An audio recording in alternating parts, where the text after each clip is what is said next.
Bonjour tout le monde. Ça y est, une nouvelle petite vidéo. Alors je dis petite vidéo, effectivement, je pense que je ferai beaucoup plus court. Déjà parce que le circuit, on le connaît. J'avais pas le temps d'aller explorer d'autres chemins. Et je ne vais pas faire que de l'exploration non plus. Et comme j'ai pas roulé le week-end dernier, j'avais un peu de retard sur mes sorties, on va dire, pour me faire plaisir. Donc celle-ci en fait partie. Une petite sortie pour une cinquantaine de kilomètres, vous le verrez sur Komoot. Je partage ma trace malgré tout. Si vous arrivez maintenant à regarder cette vidéo et que vous n'avez pas vu les autres. Mais voilà, sachez qu'à chaque fois je partage mes traces. Vous pouvez vous abonner ou vous connecter à mon compte Komoot pour avoir accès aux traces et pouvoir les télécharger. Je les laisse en libre. Ça je le répète. Alors là ça va être le test de la moumoute sur le micro. Parce que là je suis à, on va dire pas à pleine vitesse mais à fond. Et un vent de fou dans le nez. J'entends même pas ce que je dis moi. Ça me siffle dans les oreilles. Et ben ça va être le meilleur test pour ce fameux micro moumoute. C'est pas bien les chemins quand c'est coupé. Ils ont enfin coupé les chemins. Ah ouais, c'est pas mal.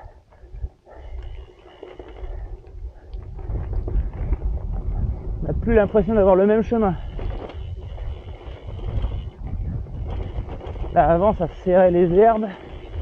On voyait même pas la route.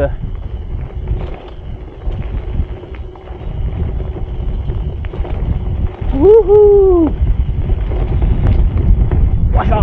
Vache. Effectivement, ils ont bien tout coupé partout. C'est quand même vachement mieux. On arrive dans ce super chemin sous les arbres. Cette partie-là, je la recommande vraiment. Elle est trop belle. Pour la petite histoire, je n'étais pas revenu sur mon histoire de grincement de pédalier. Alors c'est résolu. Et c'était pas le pédalier. Non, c'était tout con, c'était l'axe de roue arrière. C'est ballot, mais j'avais vraiment l'impression que ça avait du pédalier. Alors après, c'est vrai que c'est quand même pas mal lié quand on appuie fort sur la pédale. C'est que derrière les haubans et les basses travaillent. Et c'était pas bien graissé. Donc voilà, tout simplement, un grincement venant de l'axe des roues, enfin de serrage, l'axe de serrage de la roue arrière. Il va être plus simple à regresser. En fait, j'ai même pas démonté mon pédalier. Heureusement, j'ai pas fait tout ça pour rien. Donc coup de bol. Là c'est nickel. Donc je vais quand même essayer de vous montrer dans cette vidéo un petit sujet, je pense, qui intéresse pas mal de monde. Mais en tout cas, ça m'intéresse d'avoir également votre retour, c'est-à-dire le contenu de vos sacoches, sacs, etc. Alors, je parle pas de bikepacking, longue distance, tente et tout ça.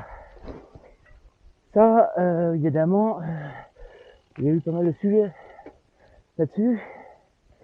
Et moi, je voulais vous montrer donc déjà le contenu mécanique, on va dire, de réparation, au cas où il arrive quoi que ce soit. C'est-à-dire les pompes, une chambre à air de rechange, etc. Donc je vais vous détailler tout ça avec des petites astuces. Ça fait un petit moment que je fais du VTT et que en VTT ça casse pas mal aussi. Et donc on a une petite expérience là-dessus, je pense, par rapport peut-être à ceux qui viennent de la route, j'en sais rien. Je veux pas me comparer, c'est pas du tout le sujet. C'est-à-dire que limite moi, je suis preneur pour avoir des infos si vous avez des trucs mieux que celles à lesquelles j'ai pensé. Mais voilà, c'est toujours autour de l'échange. C'est intéressant de voir ce que vous avez, ce que j'ai, pourquoi je les ai pris, et surtout si je les ai pris c'est qu'il m'est arrivé des choses que j'avais pas, et donc ça me servira la prochaine fois que ça m'arrivera. Bien que je ne casse pas très souvent, que je ne crève pas très souvent, mais voilà. Alors ça peut faire un certain poids.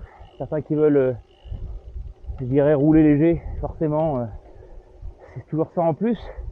Mais je préfère avoir 200-500 grammes de plus et pouvoir rentrer. Donc je vous montre ça. Alors sur une vidéo, pas en roulant, je ne vais pas sortir mon sac sur la route. Je continue ma petite balade, mais hop, là je vous montre le contenu de mon sac étalé par terre. Donc voilà le contenu de ma sacoche de cadre. Donc là j'ai complètement tout vidé. Là il y a mon vêtement de pluie qui est roulé et qui dépasse, mais il est entièrement dedans normalement. Alors moi j'ai fait le choix de prendre toujours 2 chambres à air. On pourrait en garder qu'une. Bon voilà, je préfère, surtout sur les grandes sorties, pas être emmerdé à réparer. Alors j'ai d'autres parties de réparation dans un autre sac que je parlerai plus tard. Des colliers rissants, très important. Quand il y a des réparations du genre un rayon qui casse, une roue libre qui est complètement pétée, qui tourne dans le vide, et bien ça permet d'attacher la roue libre au rayon et de pouvoir rentrer. C'est tout bête, mais ça m'est déjà arrivé. Et c'est vrai que ça sauve un peu. Alors, le rissant peut attacher plein de trucs. Vous avez une sangle de sac qui casse, des choses comme ça sert à tout. Et c'est tellement léger que ça, faut vraiment pas s'en passer. J'ai un manomètre de pression, enfin, c'est pas obligatoire. J'aime avoir quand même une petite pression exacte sur mes pneus, comme ça dès que je repasse un coup de pompe, eh bien j'ai ça dedans directement. Ce bout de chambre à air qui me permet de le découper comme je veux. Oui, ça me permet d'attacher par exemple des chambres à air comme ça, mais ça permet également de réparer un pneu s'il est déchiré sur le flanc par exemple. Je coupe un morceau de la longueur un peu plus grande où je mets tout ça d'un coup dans le pneu, ce qui fait que quand la chambre à air regonfle par dessus, eh bien ça appuie dessus et ça peut protéger un peu la déchirure, et là aussi ça permet de rentrer même avec une déchirure sur un pneu. Je l'ai déjà fait. Bon, bien sûr je vais avoir mes équipements vidéo quand je filme. Si je prends pas la caméra, forcément je prends pas les batteries, mais forcément aussi les batteries durent pas longtemps, donc j'ai gardé ça dans un sac plastique pour l'étanchéité, et je les prends avec moi quand j'ai la caméra. J'ai mes petites barres de céréales ou autres à manger d'un côté aussi. Je fais le choix de le mettre dans la sacoche centrale plutôt que sur le dos. Petite couverture de survie qui est bien usée parce qu'elle n'a jamais servi, mais elle a surtout frotté beaucoup dans les sacs. C'est pas lourd et je le prends quand même. Le multitool, d'accord, il y a quasiment tout. Mais voilà, couteau, je trouve ça quand même super. Il y a des ciseaux, des pinces qu'il n'y a pas dans le multitool, et je trouve ce couteau suisse vraiment adapté, je trouve, en complément de ce multitool vélo. Alors bien sûr, il faut que tous les outils aillent sur le vélo, il faut qu'il y ait tous les embouts, en tout cas la majorité. On n'aura pas les grosses clés, mais c'est déjà ça. Un jeu de plaquettes, j'en ai 2 moi là-dedans, mais j'ai un petit sachet avec mes plaquettes neuves, au cas où il y a besoin d'un remplacement de plaquettes, un truc comme ça. Un maillon rapide. Je me rends compte juste là que maintenant je suis en Shimano, il va falloir que je change. Je suis encore avec mon SRAM de mon ancien vélo. Donc voilà. Donc ça c'est pour la partie de ma sacoche de cadre central. Alors, tout va dépendre également de la taille de votre sacoche, à répartir sur plusieurs, sur les côtés, devant, derrière, peu importe. Vous mettez ça un peu comme vous voulez. Donc voilà, ça c'est la première partie, je dirais, de tous les jours. Donc l'autre partie, moi j'ai fait le choix de toujours rouler avec un sac sur le dos et une poche à eau. J'ai pris l'habitude du VTT, je trouve ça indispensable, je trouve. Alors oui, ça donne chaud dans le dos, moi ça me gêne pas plus que ça. Par contre j'ai 3 litres de flotte, donc ça c'est hyper important pour moi. Donc c'est un gros sac, donc j'ai des poches un peu partout pour mettre des documents, des cartes, etc. Mais il est bien protégé, bien ventilé, et puis je trouve que ça me sert un peu de dorsale également. Si on tombe sur le dos, je trouve que ça protège beaucoup. Alors dans ce sac il y a aussi, donc en plus de la poche à eau, forcément la pompe, des rustines, et puis maintenant les kits mèches pour réparer. Donc je n'ai pas encore eu le cas de faire le test, mais bon, la dernière fois que j'ai crevé, j'ai carrément oublié que j'avais les mèches et j'ai remis la chambre à air dedans. C'est con, j'aurais pu essayer. Et forcément pour démonter les pneus, il faut les démonter pneus en plus de celui du multitool qui est pas terrible. Et je me retrouve encore avec des petits bouts de sachets avec des bouts de chaîne dedans pour rafistoler une chaîne cassée en 3 morceaux. Enfin, voilà, plein de petites vis qui peuvent correspondre à plein de petits endroits sur le vélo, des petits bouts de vis qui tombent, de disques, de machin. Bon, moi, je suis sur Centerlock maintenant, mais voilà, des petits bouts de vis comme ça. C'est vrai que ça fait quelques grammes de plus, quelques petits colliers Rilsan en plus aussi. Voilà, ça peut dépanner ou ça peut dépanner les copains. J'ai toujours ça sous la main. Vous voyez, ça reste somme tous assez simple, mais c'était important de voir tout ça. Donc là on va faire le test micro. Voilà, un plein vent. Je suis à fond de mes rapports. Alors je suis qu'en monoplateau, je peux pas aller très très vite. Mais bon, est-ce qu'on entend bien? Je suis à une 50aine de km/h, c'est en 47. Non, ouais c'est ça. 47 km/h. Avec un bon vent dans les oreilles. Eh bien là ça va être le test ultime au niveau du micro. Je parle on va dire normalement, légèrement plus fort peut-être. Et là ce super moulin du Tertron. Voilà. Ça c'était un bon test au niveau de la moumoute que j'ai acheté pour remettre par-dessus le micro.